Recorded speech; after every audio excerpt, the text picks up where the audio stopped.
Bonjour tout le monde.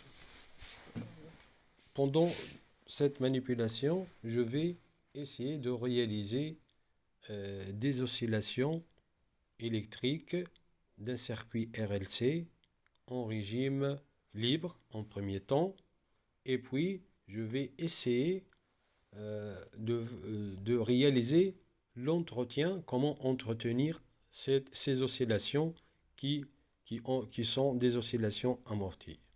Bref, donc le logiciel que je vais utiliser, c'est un logiciel de simulation numérique. Il s'appelle Multisim. Le dispositif expérimental, le montage, comporte deux parties. Une partie là où il y a le circuit RLC et un condensateur préalablement chargé. Comme vous voyez, cette partie, donc, elle comporte en série une bobine d'inductance 100 millihenry, une résistance interne, c'est la bobine réelle, la résistance interne, et un condensateur. En premier temps, je dois charger le condensateur par un générateur de tension continue, V1 égale à 4 volts, et moyennant ce bouton, c'est-à-dire les deux positions, la première position va nous fermer le circuit, donc un générateur, et un condensateur, c'est la charge du condensateur. C'est une charge immédiate puisque aucune résistance existe ici en série avec le condensateur. En position 2, c'est la portion série d'un circuit RLC avec un condensateur plein. Bien. La deuxième partie, donc, c'est un circuit électronique qui contient un composant actif qui doit être un composant actif, c'est l'amplificateur opérationnel supposé idéal. Il doit être donc utilisé avec, avec une tension d'alimentation, celle-là. Donc, comme vous voyez, donc les valeurs de cet amplificateur, donc il est alimenté avec plus VCC et moins VCC, c'est-à-dire plus 12 volts et moins 12 volts qui sont intégrés. Bien. Donc, ce dipôle, donc ces deux pôles, après avoir fait fonctionner le montage, donc il va se créer entre ces deux points une tension U qui s'appelle la tension à résistance négative. Donc cette résistance négative qui sera en série avec le dipôle RLC, siège d'oscillation libre amorti. Donc ce composant, cette partie du montage, elle va restituer de l'énergie au système oscillant amorti. Bien, donc on parle un peu à propos de ce montage électronique. Bien, donc comme j'ai dit que le logiciel de simulation numérique Multisim, donc je vous conseille tout le monde de le télécharger et de l'utiliser même avec des circuits simples. C'est un logiciel très puissant. Il peut réaliser n'importe quel circuit électrique ou électronique, même en numérique. Bien, donc cet amplificateur opérationnel est supposé idéal. Donc la tension entre la borne inverseuse et la borne non inverseuse epsilon elle vaut 0.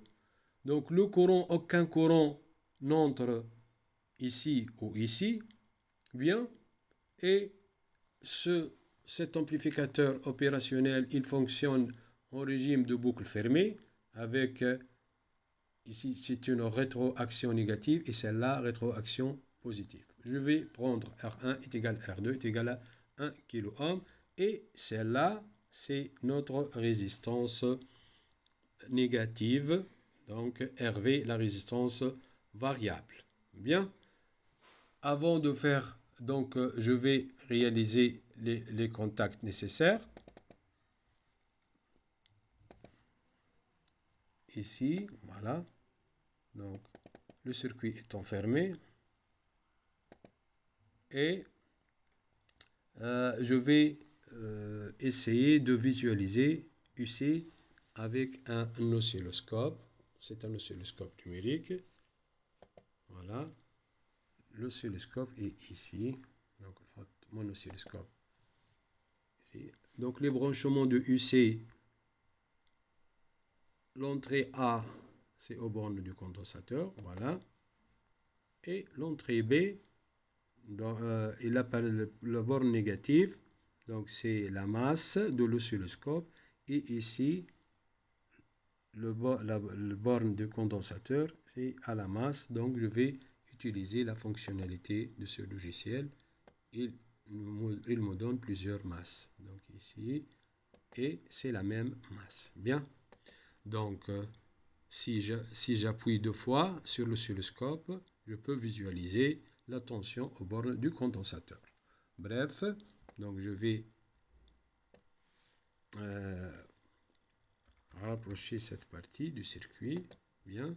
Donc, le bouton de marche. Donc, le circuit.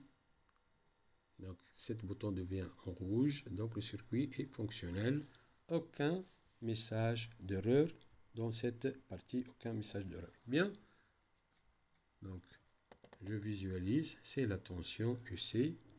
Maintenant, avant de parler, donc ici, je choisis une tension RV, tension une résistance maximale de, par exemple, 200 ohms.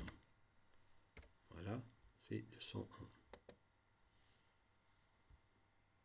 Donc, et marche de nouveau. Bien. Voici notre... Voilà. Donc, la tension, comme vous voyez,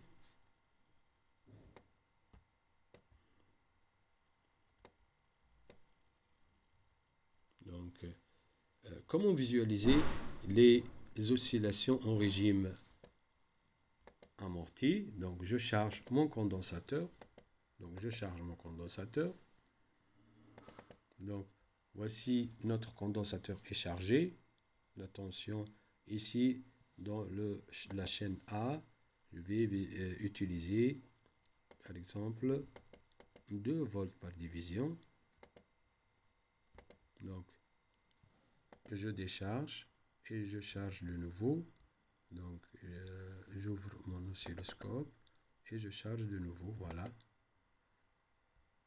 Non, c'est pas ça. Donc, je charge. Voilà. Il est chargé, notre condensateur. La décharge, comme vous voyez, c'est une décharge oscillante en régime amorti. Donc, les amplitudes, je recommence de nouveau, les amplitudes diminuent au cours des oscillations et le régime et le système est amorti. Bien évidemment, je recommence une autre fois, l'amortissement est dû à la présence de la résistance interne du circuit. Donc, charge, décharge. Voilà. Donc, c'est la première partie de visualiser la charge et la décharge oscillante aux bornes du condensateur. Bien. Comment essayer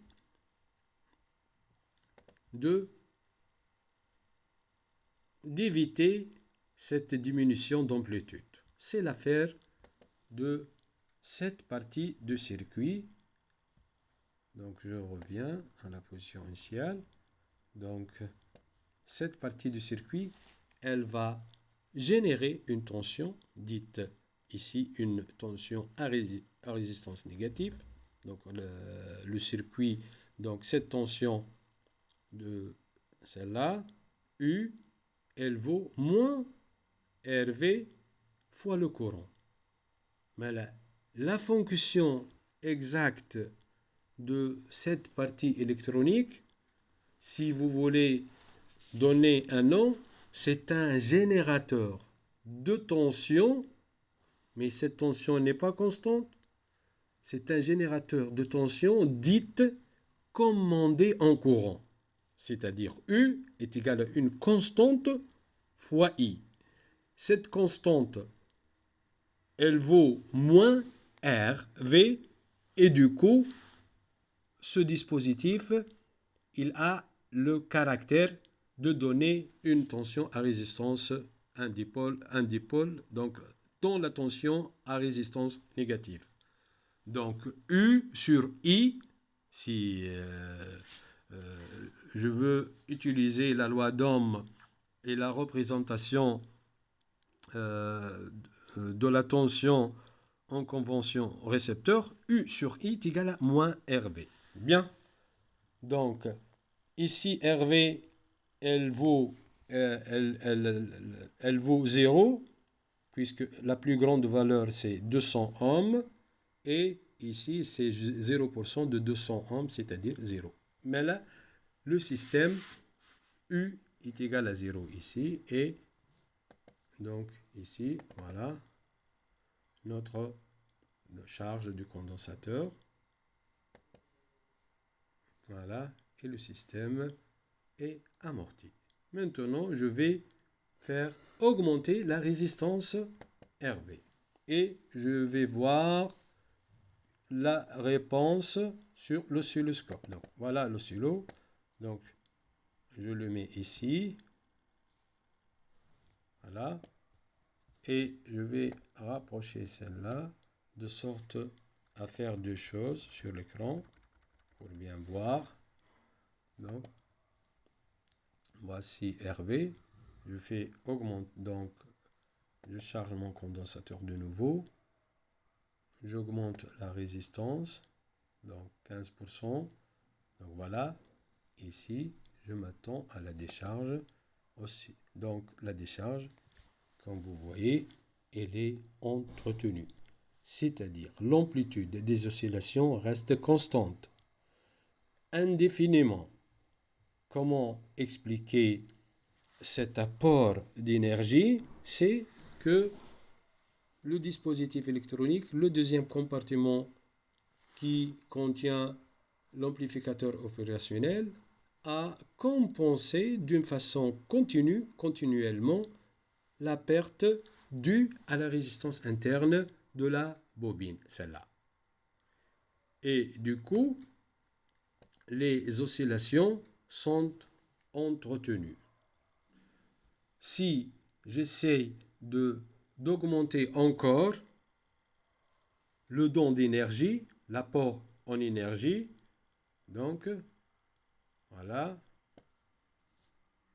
donc ici j'ai utilisé 200 ohms, donc je m'attendais à une distorsion du signal, donc ici je vais prendre 1 kg par exemple ou 2 kilo ohms, 2 kg, ok, donc voilà, je recommence de nouveau pour prendre la nouvelle valeur. Donc voilà. Donc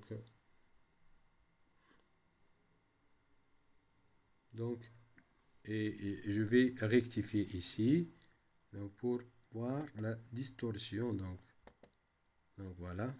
Donc c'est un système oscillant, mais n'est pas sinusoïdal comme tout à l'heure. Donc si je récapitule ici, donc vous voyez, donc au-delà, lorsque l'apport en énergie augmente, le système cesse d'être sinusoïdal. Si je reviens de nouveau, ici, la valeur, donc ici je vais diminuer ma résistance.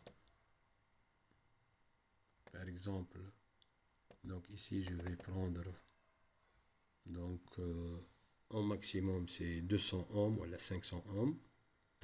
Voilà. Puis, je vais redémarrer le fonctionnement de nouveau. Donc ici, RV égale à 0. Le système, l'amplitude va, donc ici, voilà, U, et la charge, donc une décharge oscillante qui finit par s'annuler la tension aux bornes de résistance. Maintenant, donc, j'augmente donc un peu la résistance. Ici, donc je vais augmenter un peu la résistance, donc charge. Donc je reviens à une autre échelle, donc charge du condensateur. Voilà, c'est la charge du condensateur. J'attends un peu, voilà. La décharge. Le système étant amorti, je recommence de nouveau, charge, décharge, système amorti.